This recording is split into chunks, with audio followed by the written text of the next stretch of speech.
कि जब से गैस हो छोड़ के चूल्हा हो जरावतिया हमारो जो फुलावतिया ना। जब से गैस हो छोड़ के चूल्हा हो जरावतिया हमारो जो फुलावतिया ना। नमस्कार प्रणाम, हम आप सबके घर के बेटा दिलीप देहाती यादव अपने चैनल के माध्यम से एक और वीडियो लेके आओ तनी। हमने के देखल जाता है घर घर में जो गैस के समस्या बा, ऐसे हमरा के एगो कविता लिखे के मन करसी ऐसे कि घर घर के समस्या देखा जाता है कि जौन मेहरारू गैस पर खाना बनाओ तनी चूल्हा नहीं जलावल चाह, तो वही पर कविता बा, गीत बा, आप सब अपन प्यार दुलार बिहार जाए।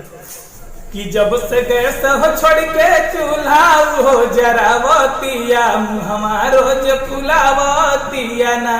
जब से गैस हो छोड़ के चूल्हा हो जरावतिया हमारो जो फुलावतिया ना।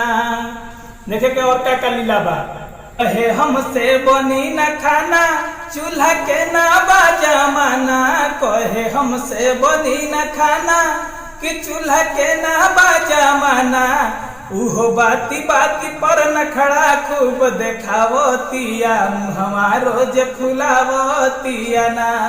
कि जब से गैस छोड़ के चूल्हा हो जरावतिया हमारो जे फुलावतिया ना। कहे घर में ना रहब बाबू के भेज माई से कहब। कहे घर में ना रहब आ पापा के भेज माई से कहब। नैहर चली जाइयू कि नैहर चली जाइयू घर भर के धमकावतिया हमारो जे फुलावतिया ना। जब से गैस छोड़ के चूल्हा हो जरावतिया हमारो जे फुलावतिया ना।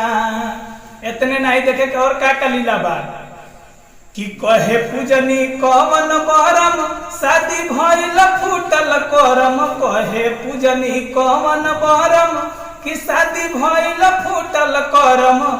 कि ऐसन घरवा मिलल कि ऐसन घर में डूबल सगुओ के गरियावतिया हमारो जे फुलावतिया ना। जब से गैस छोड़ के चूल्हा हो जरावतिया हमारो जे फुलावतिया ना। कि ऐसन गैस के दाम जे बढ़ी, हाथ जोड़ के सरकार से निवेदन बतिएंगे तो गैस के दाम अगर बढ़ी तो गरीब परिवार में गैस चूल्हा कहाँ से जरी, यही मार झगड़ा होई। कि ऐसे गैस के दाम जे बढ़ी गरीब के चूल्हा न गैस जरी। ऐसे गैस के दाम जे बढ़ी गरीब के चूल्हा गैस न जरी।